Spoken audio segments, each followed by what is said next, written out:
In 1 week, the nation will listen to parliamentarians talk money as April marks our rollover into another fiscal year. But before the budget communication is given by the Deputy Premier, also the Minister for Finance, the Honorable Floyd Hall, there is preparation at the Cabinet Office.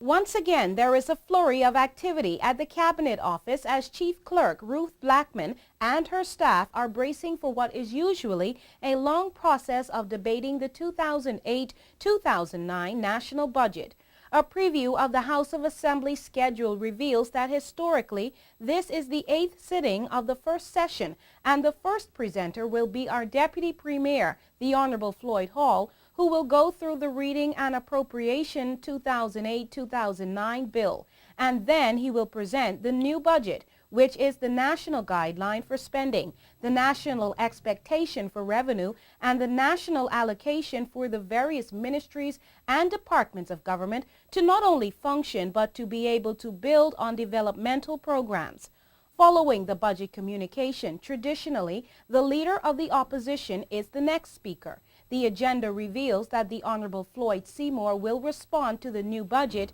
and then debate among House of Assembly representatives on the document begins. There will be other bills put before House Speaker the Honorable Clayton Green, including the Divorce Amendment Bill, Fire Services and Prevention Amendment Bill 2008. There is also debate to come on the Crown Land Illegal Occupation Bill and the Real Estate Brokers and Salesmen Licensing Bill 2007. Another interesting item on the agenda for this 8th sitting is the report of the Chief Auditor on the management and disposal of Crown land. It is anticipated that the 2008-2009 budget debate will be of particular interest because many are curious to see how the Turks and Caicos Islands government deals with the expense of the Providenciales International Airport expansion, for example, how it allocates for education almost 1 year after the public expressed concern at reports that scholarship funds might be cut,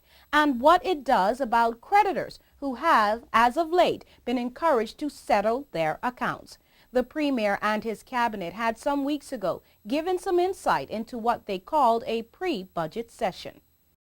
It is usually hard to forecast how long any time spent in the Legislative Council will take, and even harder to say if all on the agenda will be dealt with. But it is customary to continue to debate the budget for the coming financial year until it is accepted as is or as amended by the majority of House representatives.